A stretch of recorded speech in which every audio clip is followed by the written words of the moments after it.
जय श्री राम। 52वां सर्ग। महर्षि वशिष्ठ द्वारा विश्वामित्र का सत्कार और कामधेनु को अभीष्ट वस्तुओं की सृष्टि करने का आदेश। जप करने वालों में श्रेष्ठ वशिष्ठ का दर्शन करके महाबली वीर विश्वामित्र बड़े प्रसन्न हुए और विनय पूर्वक उन्होंने उनके चरणों में प्रणाम किया। तब महात्मा वशिष्ठ ने कहा, राजन, तुम्हारा स्वागत है। ऐसा कहकर भगवान वशिष्ठ ने उन्हें बैठने के लिए आसन दिया। जब बुद्धिमान विश्वामित्र आसन पर विराजमान हुए तब मुनिवर वशिष्ठ ने उन्हें विधि पूर्वक फल मूल का उपहार अर्पित किया। वशिष्ठ जी से वह आतिथ्य सत्कार ग्रहण करके राज शिरोमणि महातेजस्वी विश्वामित्र ने उनके तप, अग्निहोत्र, शिष्य वर्ग तथा लता वृक्ष आदि का कुशल समाचार पूछा। फिर वशिष्ठ जी ने उन्हें नृपश्रेष्ठ से सबके सकुशल होने की बात बताई।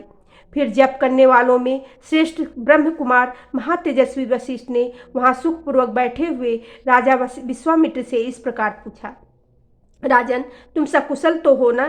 धर्मात्मा नरेश, क्या तुम धर्म पूर्वक प्रजा को प्रसन्न रखते हुए राजोचित रीति नीति में से प्रजावर्ग का पालन करते हो? शत्रु दुसूदन, क्या तुमने अपने भृत्यों की अच्छी तरह भरण पोषण किया है? क्या वे तुम्हारी आज्ञा के अधीन रहते हैं? क्या तुमने समस्त शत्रुओं पर विजय पा ली है? शत्रुओं को संताप देने वाले पुरुष सिंह निष्पाप नरेश, क्या तुम्हारी सेना, कोष, मित्र वर्ग और पुत्र पौत्र आदि सब सकुशल है? तब महातेजस्वी राजा विश्वामित्र ने विनयशील महर्षि वशिष्ठ को उत्तर दिया, हाँ भगवान, मेरे यहाँ सर्वस्व सकुशल है। तत्पश्चात वे दोनों धर्मात्मा पुरुष बड़ी प्रसन्नता के साथ बहुत देर तक परस्पर वार्तालाप करते रहे। उस समय एक दूसरे के साथ बड़ा प्रेम हो गया।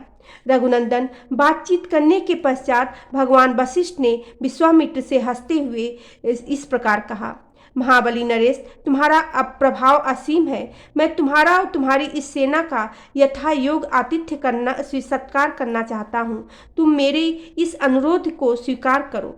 राजन, तुम अतिथियों में श्रेष्ठ हो, इसलिए यज्ञ पूर्वक तुम्हारा सत्कार करना मेरा कर्तव्य है। अतः मेरे द्वारा किए गए इस सत्कार को तुम ग्रहण करो। वशिष्ठ के ऐसा कहने पर महाबुद्धिमान राजा विश्वामित्र ने कहा, मुने, आपके सत्कार पूर्ण वचनों से ही मेरा पूर्ण सत्कार हो गया।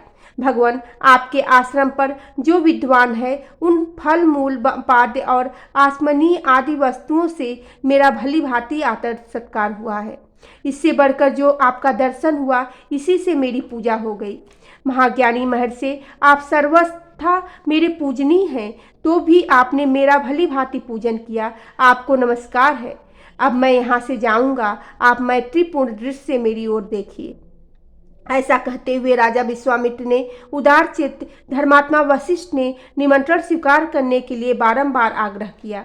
तब गाधी नंदन विश्वामित्र ने उन्हें उत्तर देते हुए कहा, बहुत अच्छा, मुझे आपकी आज्ञा स्वीकार है। मुनिप्रवर, आप मेरे पूज्य हैं। आपकी जैसी रुचि हो, आपको जो प्रिय लगे वही हो।